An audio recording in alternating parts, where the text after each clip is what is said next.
Okay, so welcome everyone to the channel. Thanks very much for joining. If you're live with us, if you're watching this on catch up, then welcome back to the channel. If you're new, subscribe. Don't forget to click the thumbs up and all that lovely stuff that you guys kindly do. Big shout out to my Patreon supporters before we get going. So that's always much appreciated, the money and the kind of support that you provide the channel. So thank you very much. So on this week's episode is James and Kate. So welcome, James and Kate. Thank you very much for joining. There it is. Yeah. Like I said, we've probably known each other on and off over the last, I would say, probably year. I've met you guys fully charged, and then I think James, you crazily got on my skateboard last year at a Surrey EV event. I just seem to remember you staggering around like the car park with a carrier bag and on the skateboard. So I kind of wanted to get you guys on and just, like I said, just try and understand a bit more about, you know, where you've come from and kind of where you're going around the EV world. So before we get started, so how did you really get into EVs in the first place? Take us back to that kind of moment where EVs was a thing for you. Well, I know what happened. It was James's fault initially. He actually convinced me to get rid of my Clio 182, which was a petrol guzzling just monster of a car. I was going through about £350 of petrol a month, just driving it day to day. And it was James's idea that we should perhaps go and have a look at a Nissan Leaf. Yeah. So we did, and that was through Jonathan Porterfield. Actually, the first time we ever drove one was through Jonathan Porterfield of ecocars.net. Yeah. Just a quick plug there. Yeah. And we loved it. And then about 4 months later, we had one, didn't we? Yes, we did. So that was the start. We did the math, didn't we? And we did. We worked out that actually it would pay for itself with Kate's work, because you were earning 44p a mile. Yeah. Then was it 44p a mile? Yeah. And happy days. Yeah. So she was doing a lot of miles then, so it worked out that it covered the cost of the car pretty much. It covered the insurance, covered the car, and covered tires and things like that. So it's just a no-brainer. I think all our friends thought we were mad initially, because nobody really had electric cars then, and I was going into work with this electric car and having to plug it in through a window if I was having a long day. And, you know, I got laughed at a little bit, and then our love of them just really grew from there. We did our very first YouTube video when we did a trip in a Nissan Leaf from Hinckley to Strathy, which northern Scotland, and just to see if we could do it really. And it took us a long time, but we did, and then we just started driving lots and lots of different electric cars, and then eventually James convinced me to get a Tesla. So as you do, yeah. It's not quite as clear cut as that. I don't quite go as easy as that. But financial cheap car, Tesla. It's a natural jump. Yeah, the thing is though, people say, well, we tweeted something a couple of days ago, and a couple of the questions, a couple of the tweets that came back were, Tesla, car for the seriously rich, and it's just not that at all. I mean, you can pick up a Tesla now for under 30 grand, and I know it's still a lot of money for some people, but when you look at the cost of ownership, it's massively more effective to have an EV than it is to have an equivalent, which would be a BMW 5 Series. So the cost of repairs and all that taken into account, it just makes sense. So yeah, it's not as bad as people think. I mean, it is still expensive, and there are cheaper alternatives, but it's not as bad as it looks. No. Yeah, certainly when you first sort of when my boss first bought his Tesla, they were almost like the first two off the shipping from the US into the UK. And they were about 100 grand a piece.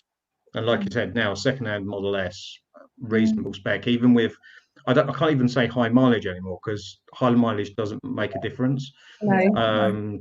You know, you can have 100,000 miles on a Tesla for 30,000 and it still be an amazing car. Yeah.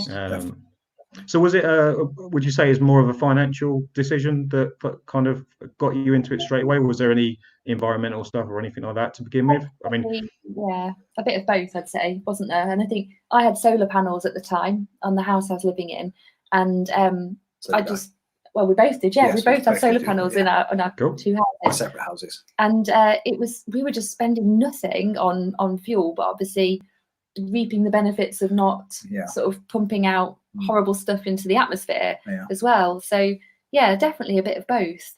And I think the more we've got to love electric cars over the years, it's probably what, 6 years, 5, 6 years? No, more than that. I think we're about 7 years now. Maybe 7 years. Yeah. Yeah, Oh, the good. benefits of, the benefits to the world and to the climate and things have just become more and more apparent. I think a lot of people take some convincing on that, but Yeah. we're quite convinced. We are definitely. Oh, excellent. Yeah, likewise. So what do you guys own now? Because I know you had or you either have or had a Model S, and then you've got your MG. Is that right? Yeah. Yeah. As you still got those two? Is that your Yeah. cars that you have? So the plan was. Oh, sorry. No, go for it. So the plan was the MG was going to take over from the Model S because we tested it in the range, and then nobody wanted to buy our Model S. Really? So we tried to sell it, and nobody wanted to buy it. But by chance, a guy has messaged me today and wants to buy it. So, but when we tried to sell it, we couldn't sell it, and then we just said, okay, we'll keep it. And now somebody wants to buy it, which is ironic. But the MG, the real catalyst for that was Florence. It was a room thing, the amount of space in there, but it was about getting her in.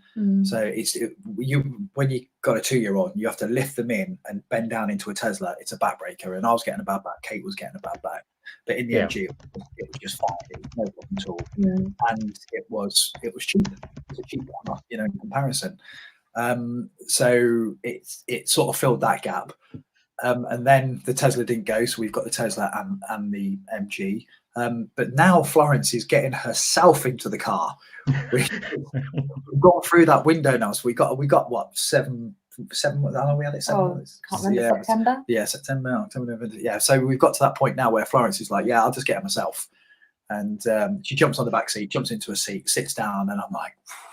So there is a possibility that there's a new MG5 coming. I don't know if you see much about that. But, a little bit. They're quite it's got a longer version or a longer wheelbase.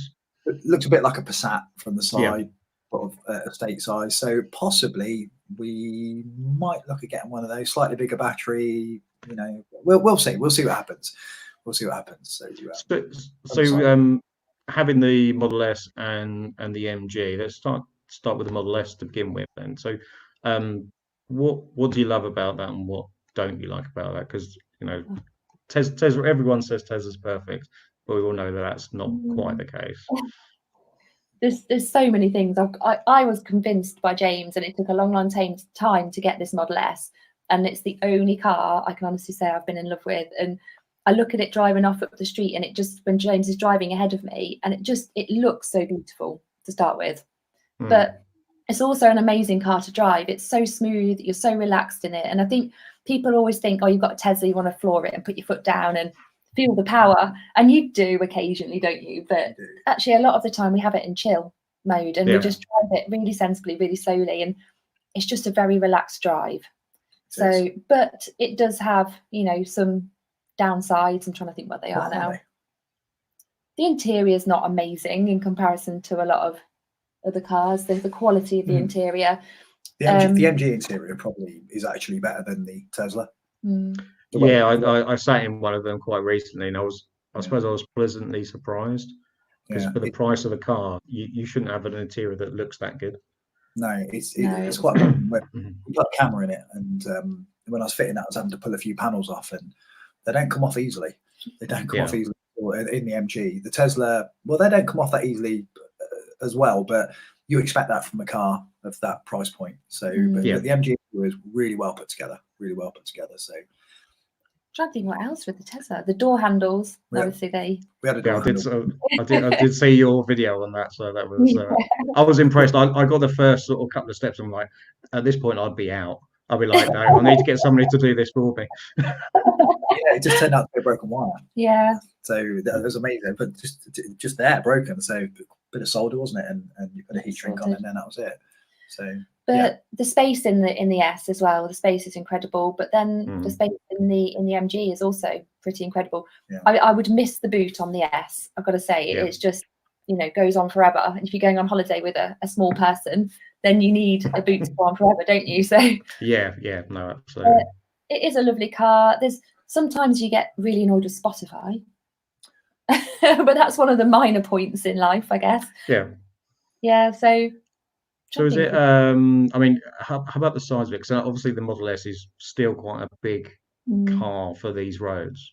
Did you ever find any issues with that, or was it just you got used to it because it was just that was the size of the car? I think the first day we picked it up, and the very next day I had to take it into work, and I had to drive it into a very small car park, and I was really nervous, and I found it very difficult to drive. And but no, you get used to it so quickly, and because of the sort of the cameras, if you're reversing, it's so easy. I actually find it easier to reverse in that than to go into anything forwards. So no, I think you do get used to it quite quickly. We drove it through some really narrow places in France, didn't we? In Paris.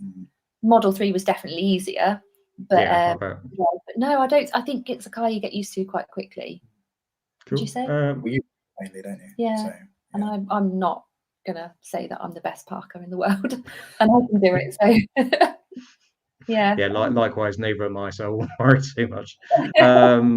About the MG. So obviously MG is quite a recent or reasonably recent addition, and now obviously you run the MG Owners Club. That's right, isn't it? It is. Or Facebook group. So how about the MG? Why the MG? Obviously, having a Model S, I suppose me and a few other people were surprised that you went for Model S and then you went on the MG, which in comparison seemed like a vastly big difference. But why the MG? So, well, obviously there was the Florence factor. Yeah. It got really good space. It got a decent sized battery, and for its price, you couldn't get anything better. In fact, I don't think you still can't really. Nothing offers what that does. So the range, realistically, it'll do about 140, 145 miles. And that's enough for anything. We don't need, we have no issues with that whatsoever. If we were in a situation where we needed to do 200 miles really quickly, we probably would take the Tesla. But ultimately, it covers everything. So it just made sense at the time. The other thing is that actually what MG are doing, where they're bringing cars to market at a certain price where they need to be, well, if you buy an MG, it sort of supports them in a way.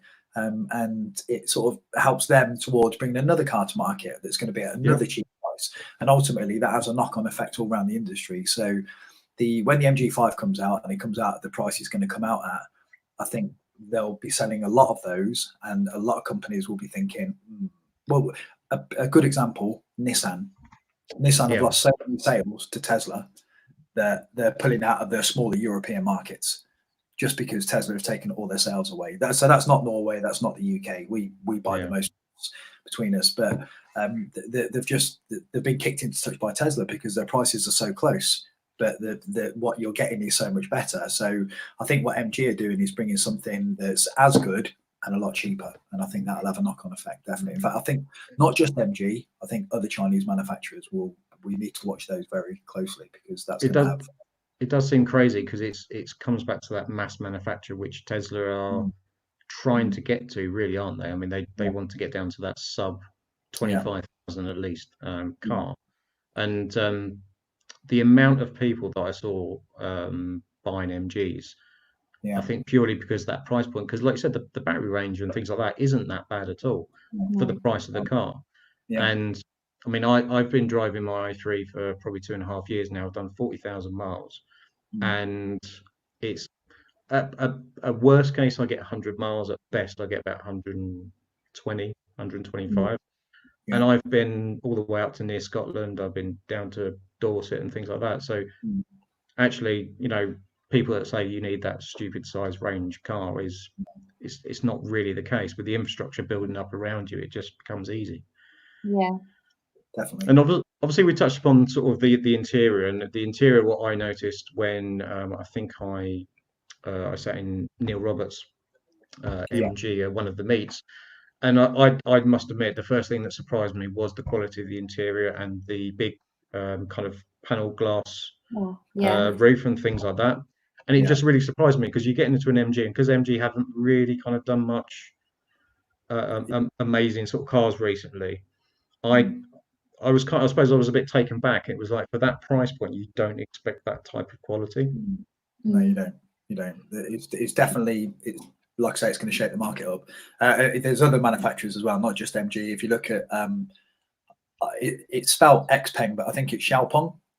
I think actually Xiaopeng. There's a guy called China Driver who I watch on YouTube, and he bought, is it G3, Xiaopeng G3, £16,000, I think it equated to. Wow. It's got like a 50 kilowatt hour battery in it. So I think, like I say, that'll come into the UK market, and it'll have a massive knock-on effect. And other manufacturers will have to bring their prices down and remain competitive, or do what Nissan are doing and leave. I think that's always been the main thing for a lot of our friends who've talked to us about electric cars. It's the initial price that puts them off, always. And you can understand, you know, a lot of my friends have families, and they don't want to be spending a massive amount of money on a car. But secondhand, I mean, obviously you can get some really, really good secondhand EVs now. So especially through eco-cars.net. No, that's really cool. Somebody said that I was almost like Jonathan's twin, and I was like, do you know, I'll take that. You know, he's far more famous than I am, so it's fine. How tall are you? Short. They just don't even measure me anymore. I'm just short. There's nothing wrong with that. Literally, if you see here, my legs are about that much underneath the table. Like, you stood up now next to the table. Yeah, exactly. Yeah. So is there anything you don't like about the MG? You know, you've had it a little while now, so you probably know some of its quirks, if there are some.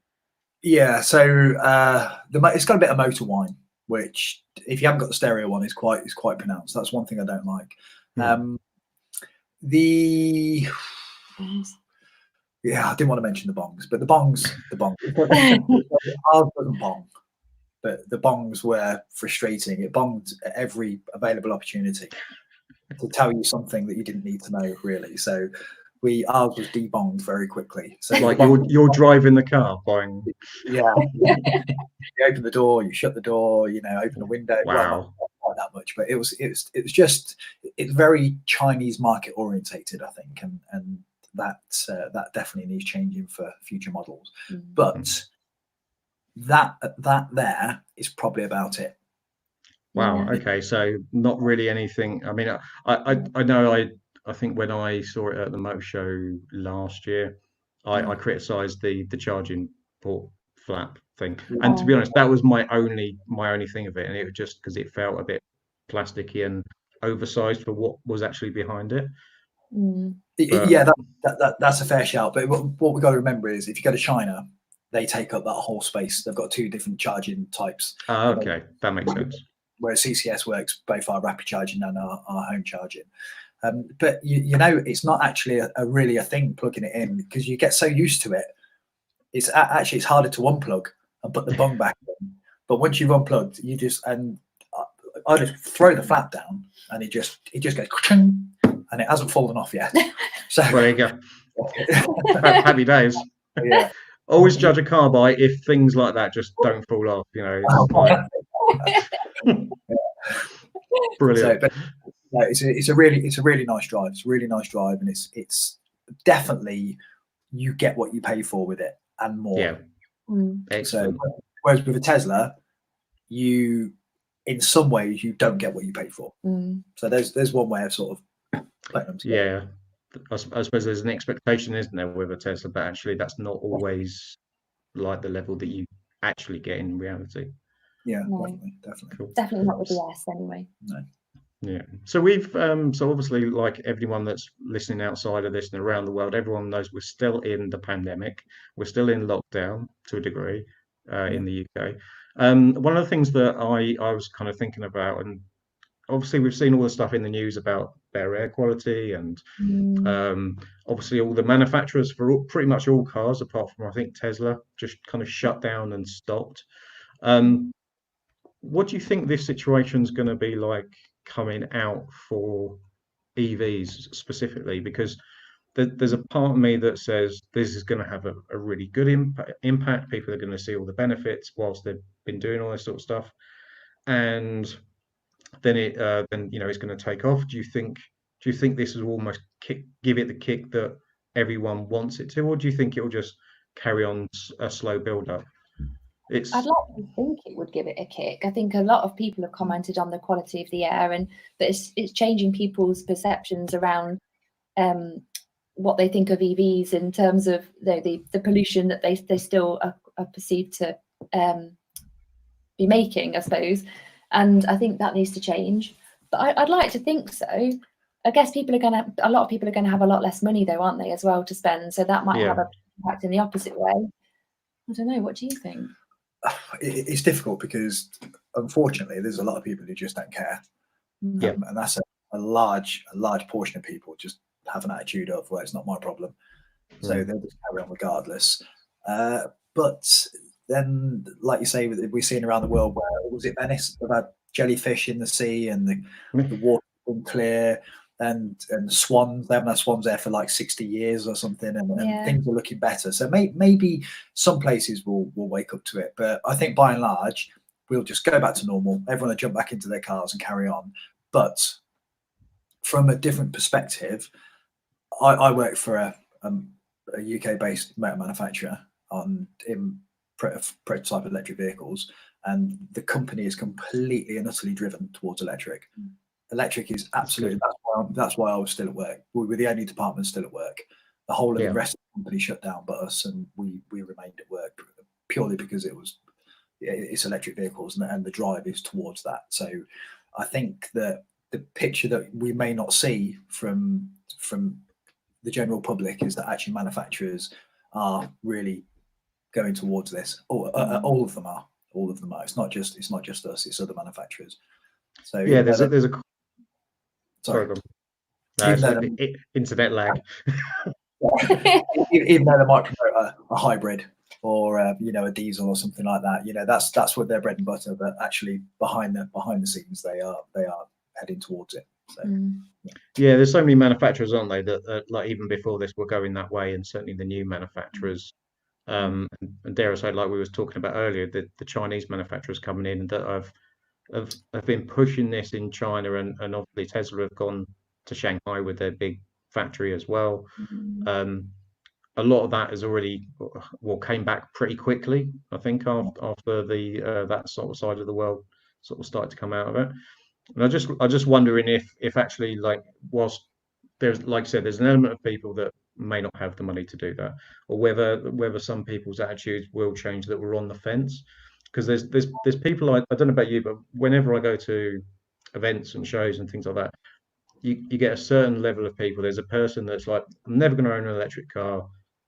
One is my wife's uncle.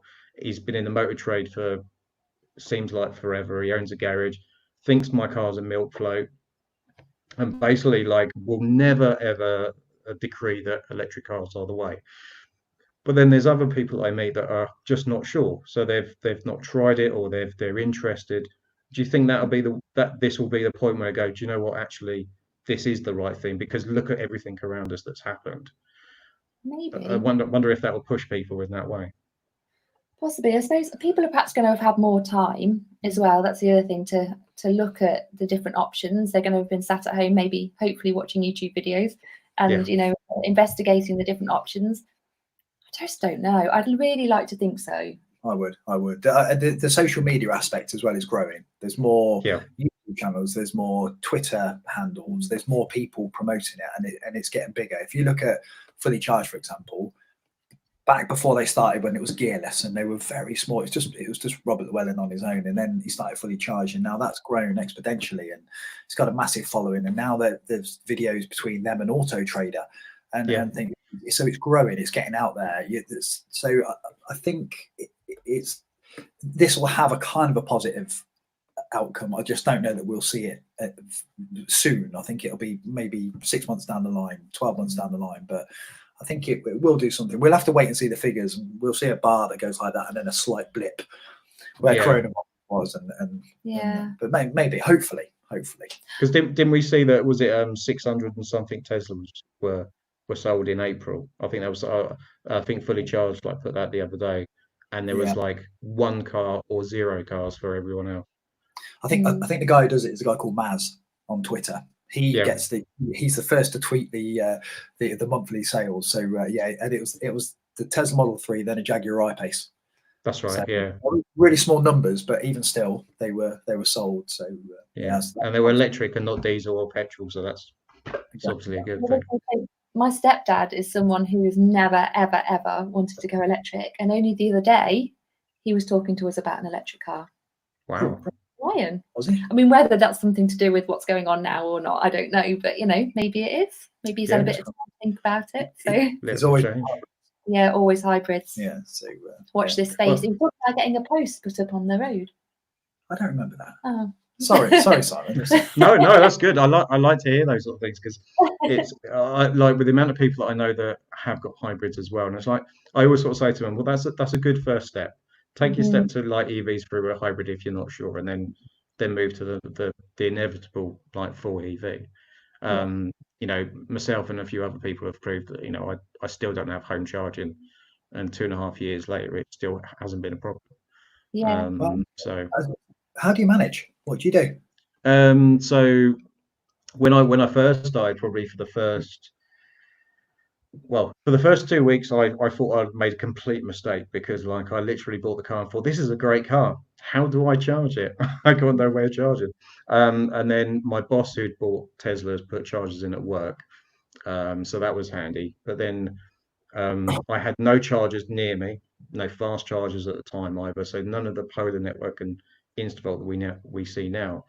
And basically over the course of the first 6 months, chargers kind of came around me. So I had no chargers, then I had 2 chargers, then 6 chargers, and now we've got 8 chargers in Hitchin where I live, that are 7 kilowatt ones. Like this afternoon, I popped it across to Waitrose, plugged it in, walked away, came back on the skateboard, like had a bit of fun around their car park for a little bit, as you do, and then brought the car home, you know, and it was fully charged in sort of 2-3 hours.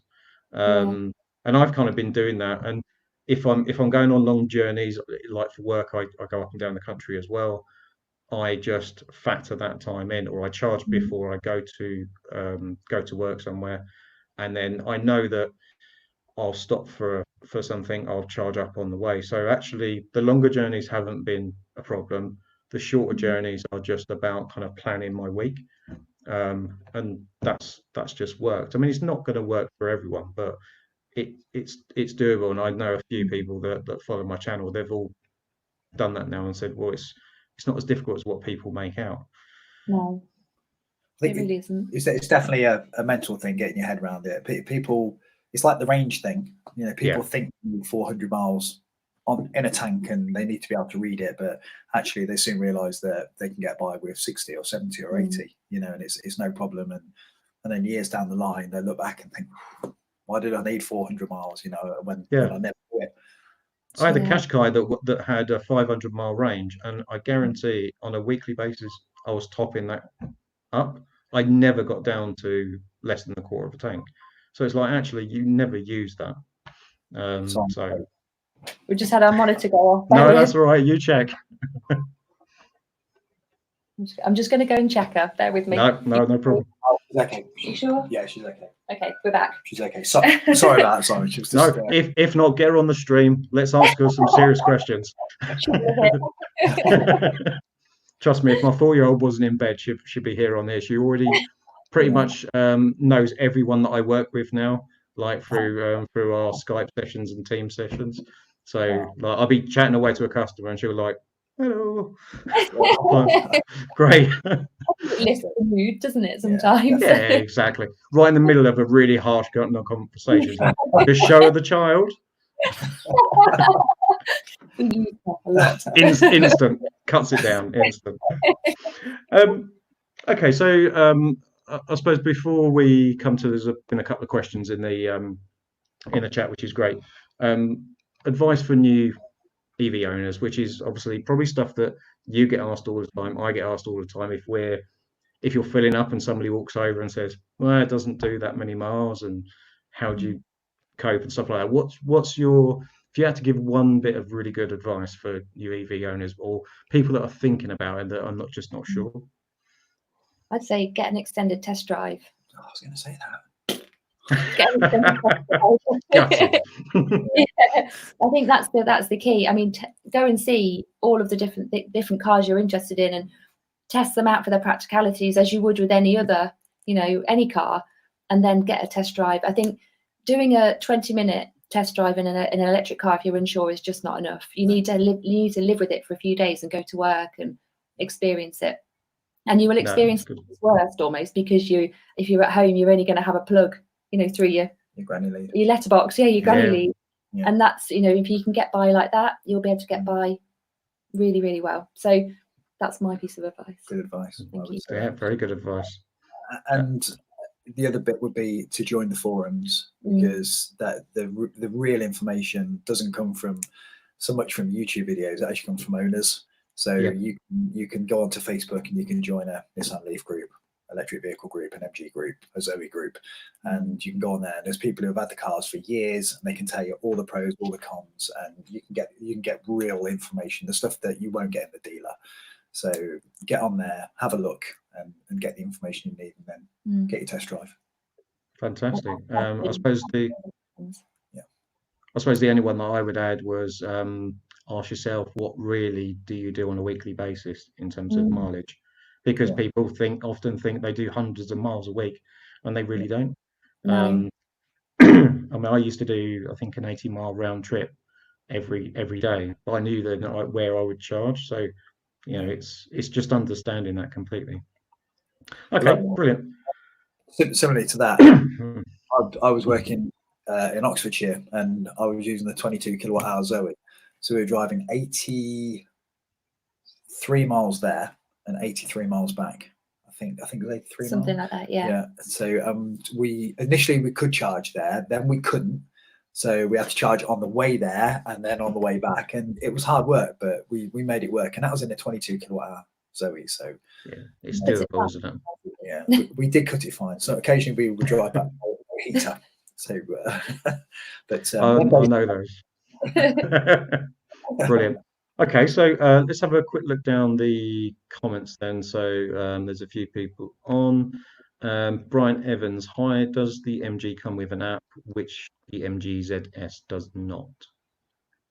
MG5 comes with an app, which the MG S does not. So at the moment, no, it doesn't.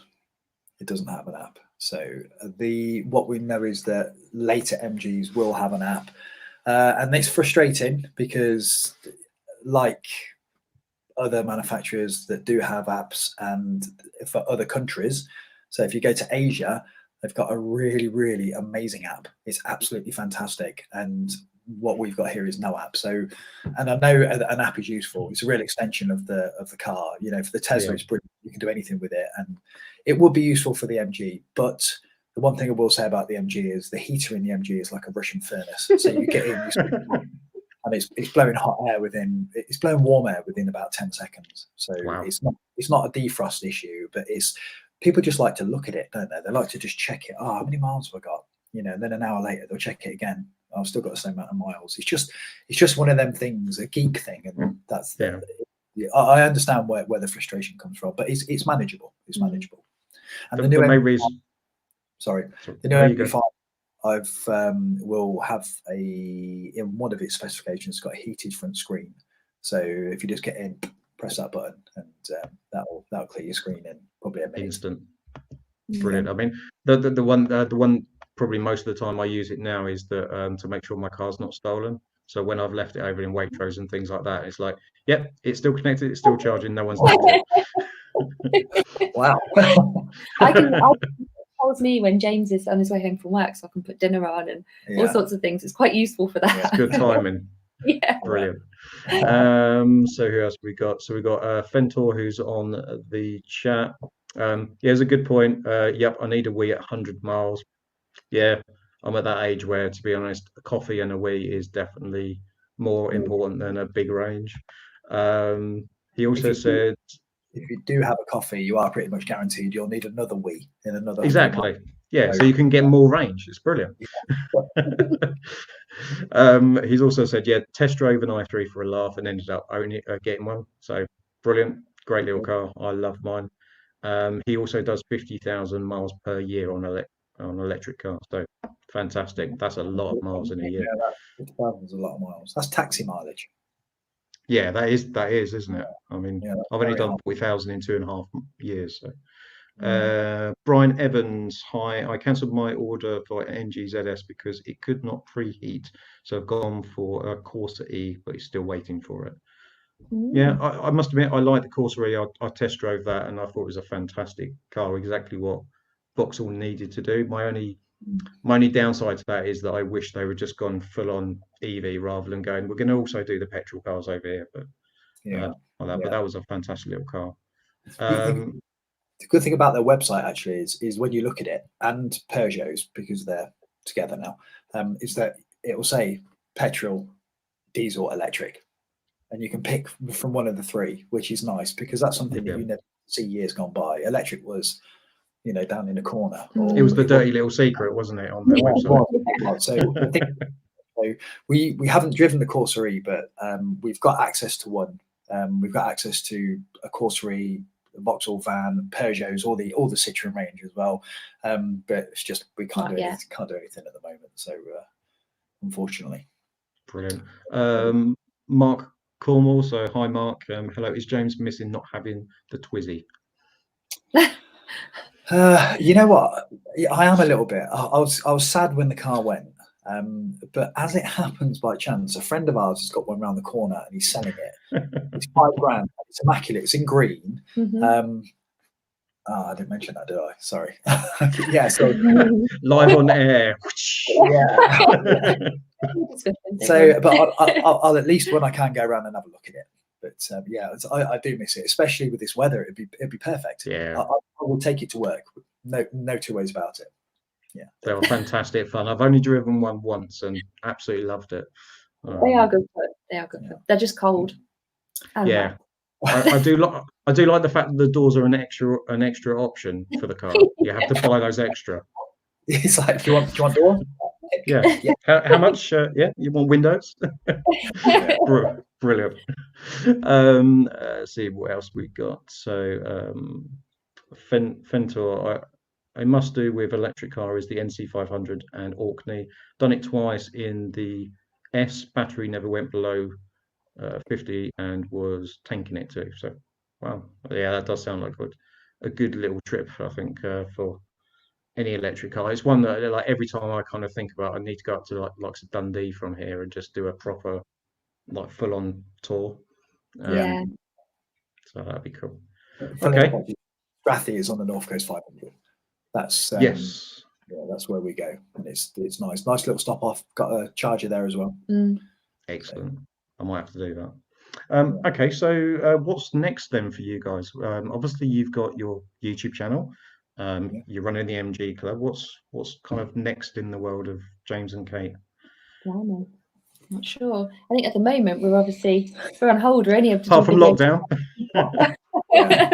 But after lockdown, we've got quite a few in the queue. So we've got the new Renault Zoe. That's just sat there waiting. We've got the Corsa E.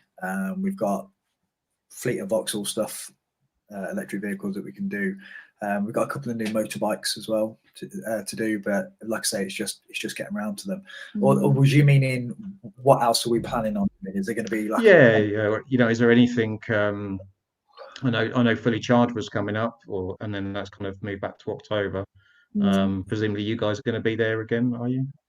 We will be. We just not. Well, we do know how we're going to be there. We're waiting for something to happen in the background before we can say what that is. But yeah, we'll be there, and it's exciting times for us and Eco Cars and Jonathan. So yeah, that'll be good. So will you be there? Brilliant. Yeah, absolutely. As long as obviously it still goes ahead, then I usually spend a couple of days down there wandering around.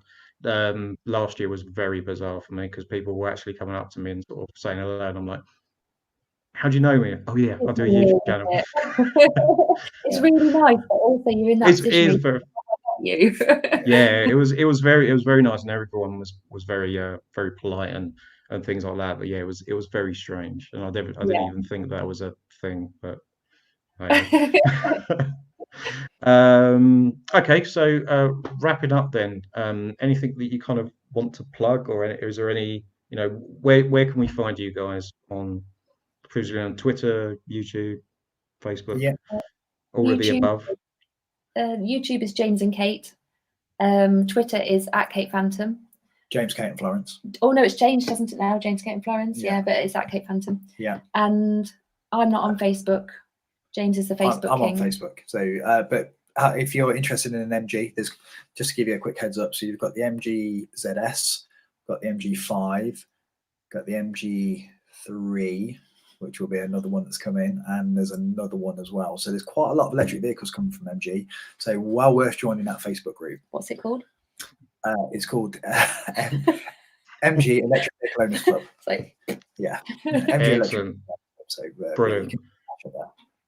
Okay, right. Well, thank you very much, James. I really appreciate you coming on the channel. It's been a lot of fun. Thank you everyone out there for watching. Thank you for all the comments, and till next time, thanks very much. See you again very soon. Bye. Thank you for having Bye.